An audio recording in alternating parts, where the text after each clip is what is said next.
These people had one thing in common. They knew they had it in themselves. They knew they could be something beyond where they were. They were willing to put their time, their energies to better themselves. What you really could do with more skills, it's just remarkable. So I would like to just tell you a couple of short stories, and we'll draw maybe a couple of lessons from them. I would like to tell you of two women that each sold a business to Berkshire Hathaway, to me actually, for many, many, many millions of dollars. Both of them started with $2,500. By a coincidence, it was the exact same amount. It was everything they had in the world. And one of them was a woman who landed in Seattle in 1917, couldn't speak a word of English, had a tag around her neck. The tag said Fort Dodge, Iowa. The Red Cross got her to Fort Dodge, where she was reunited with her husband who had come to the country a couple of years earlier. And she lived in Fort Dodge for 2 years. And as she put it, she felt like a dummy. She couldn't pick up the language. She couldn't learn a word. And so she and her husband decided to move to Omaha. So they came to Omaha in 1919. And there she found a small colony of Russian Jews, so she started feeling more at home. And then as her oldest daughter went to school, she would come home, this daughter, Frances, and she would teach her mother the words she learned in school that day. And this woman, Rose Blumpkin, spent 20 years saving money, bringing first her siblings over, her mother and father, $50 at a time. She sold used clothing to do it. She had 4 children during this period.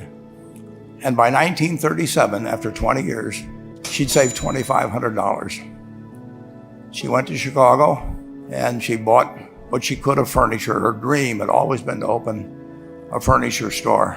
And this woman who had never gone to school one day in her life, with $2,500, but with the same spirit that the people in this room had about having a dream and working to accomplish that dream, she built a business which she sold to me in 1983 for $60 million approximately, and which did $1.5 billion worth of business last year. The 4th generation is working in that business. This woman, Rose Blumpkin, she worked for me until she was 103. And then she retired and she died the next year, which is a lesson to all of Berkshire's managers that premature retirement, you can't tell what's going to happen. But Mrs. B, with her $2,500, one further fact about her, she could not read or write. And she went into a furniture business, and she didn't bring anything unique in furniture, but she brought a determination to succeed. She knew she could outwork anyone else. She knew she cared about her customers. She worked at very low gross margins, but she built this incredible business. And I saw one other woman who did a similar thing with $2,500. I paid her hundreds of millions of dollars for her business. So I decided to go to the source and get these people before, I don't want you guys coming around to me asking me hundreds of millions of dollars. I'd like to join in with you much earlier. So I've followed this group. And today I'd like to tell you about one other small business person. This person, I went to buy his business from him, and he turned me down, which was very wise. But this was a fellow who was born about 8 years before I was. He was born in 1922. We'll call him Jack, lived in the Midwest. He was a pretty good athlete, didn't like school much.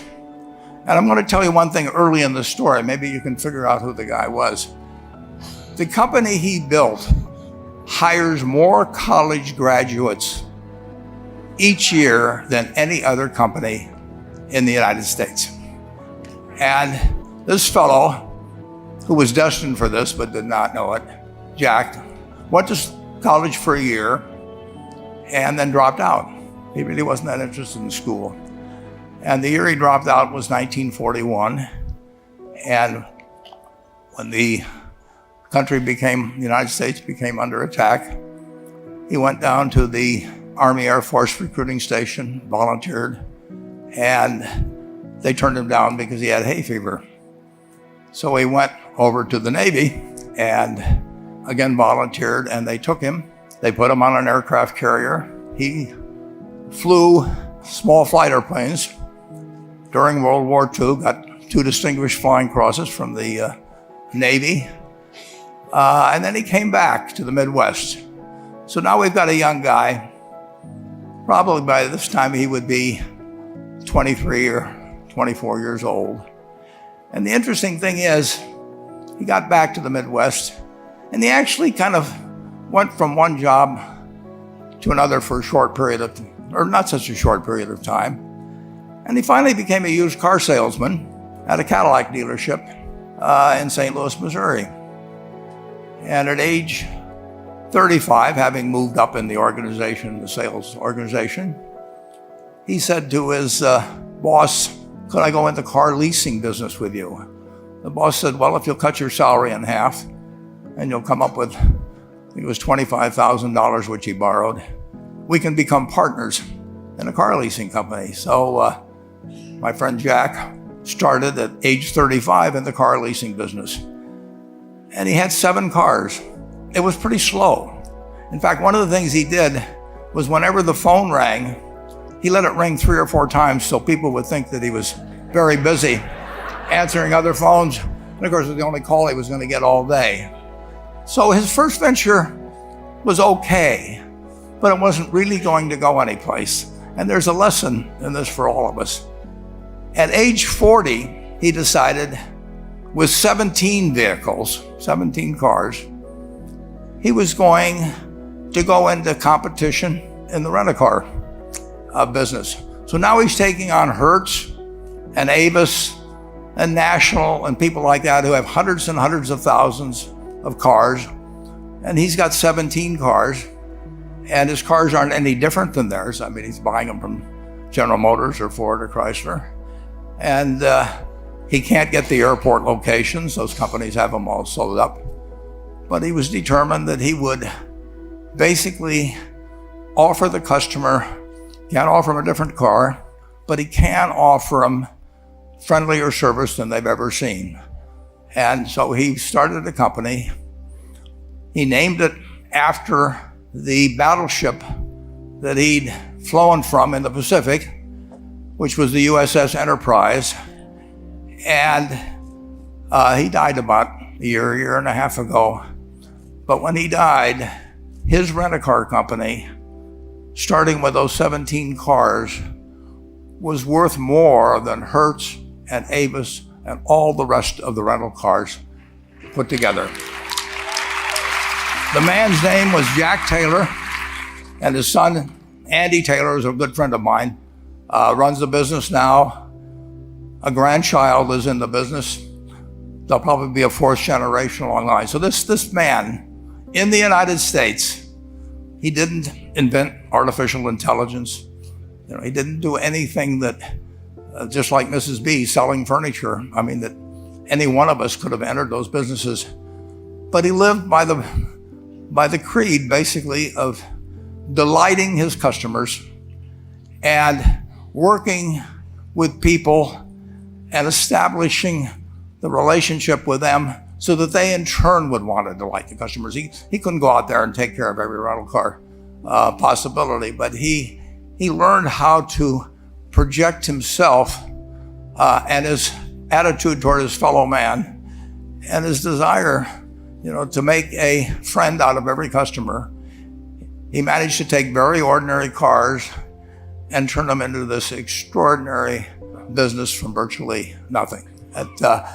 And it illustrates several points. One is, you don't necessarily get it right exactly right the first time. I mean, the car leasing business, basically you were competing on the cost of money to finance cars. And it's very hard to delight a customer when you just give them the car and tell them to send you a monthly check for 5 years and you'll be back at that time. So his talents were being wasted basically in that business. But at the age of 40, with all of that experience behind him, he found the golden key. He took a very ordinary business and turned it into an absolutely extraordinary operation, just like Mrs. B or Rose Blumpkin did with furniture. And he didn't worry about whether the Federal Reserve was going to tighten or ease. He didn't worry about whether the stock market was up or down yesterday. He didn't worry about the things he couldn't change, but he did focus on the one thing he could change, and that was the customer's experience. And I have seen the one that got away, Enterprise. I went down to Florida and tried to talk him into selling to Berkshire, and he was smart enough not to do it. Probably the value of the company has quadrupled since I made that visit. But he was smart enough to see that he would find that business. Henry Ford, as you may know, failed twice before he started the Ford Motor Company in 1903. I mean, the test isn't whether you get the greatest business idea in the world the first time out. The test is whether you keep learning as you go along what your strengths are and what you can do for your customers, what you can bring especially to the party. And to do that, you need the education that I know you've received through 10,000 small businesses, but you need a genuine desire day in, day out to delight the customer. I've never seen a business, and I've seen a lot of businesses, but I've never seen one that delights the customer that doesn't succeed. I mean, what you want is that customer the next day when they think, do I want to rent a car or do I want to buy some furniture? What goes through their mind? You know, it's the place where they've had a great experience. I don't know what I paid for this tie. Actually, probably if somebody gave it to me, but for the purposes of this speech, I will say I have no idea. But or the shirt I'm wearing, or this. But I do know, I will remember how I was treated when I bought it. I mean, you long forget about the price, but you never forget whether you had a good experience or a poor experience with the purchase experience. And you'll have a hard time finding a person that's had a wonderful experience, a delighted experience in purchasing anything that isn't going to come back. And similarly, if the memory is of rudeness, indifference, whatever it may be, they're never going to come back. And as a small business owner, and as you grow, you have to not only be able to project that interest in people's well-being, in delighting them yourself, but you have to do it through other people. And you won't be able to do it through people who themselves do not feel they're being fairly treated, that their views aren't appropriately considered. So you really do have to learn to multiply yourself through other people. And I advise the young people that come to Omaha. We have a number of classes. The key is to, certainly in terms of your personal life, the most important decision you'll make is the spouse that most of you will likely have. And it's very important to surround yourself with people that are better than you are. You are going to move in the direction of the people you associate with. So you constantly, I've been enormously lucky in that respect. I mean, I've just had teachers and friends and a spouse that really was a better person than I was. And I had enough sense to learn from these people that life went better if you behaved better yourself. It took a while. So I advise you to seek out, as your partner in business, your partner in life, whatever it may be, look for the people that actually are examples to you rather than somebody that you think you need to straighten out yourself. And simple rules like that, delighting customers, working through other people, associating with people that will cause you to move in a better path than you might otherwise have, they will take you so far in life that it's hard to believe. I mean, they took Rose Blumpkin without being able to speak a word of English, couldn't read or write, and they took her to what is now a $1.5 billion business. And incidentally, there's been no money put in it since the $2,500. That's been the total capital paid into the Nebraska Furniture Mart. And I think if you looked at Enterprise, I don't know their books the same way, but my guess is that very little equity capital has been added to Enterprise over the years. The business built on itself. So I want to tell you, I admire this group enormously. When I met Dr. Mello's class on September 22nd, 8 years ago, I was thrilled. And I admire people that are doing what you have done.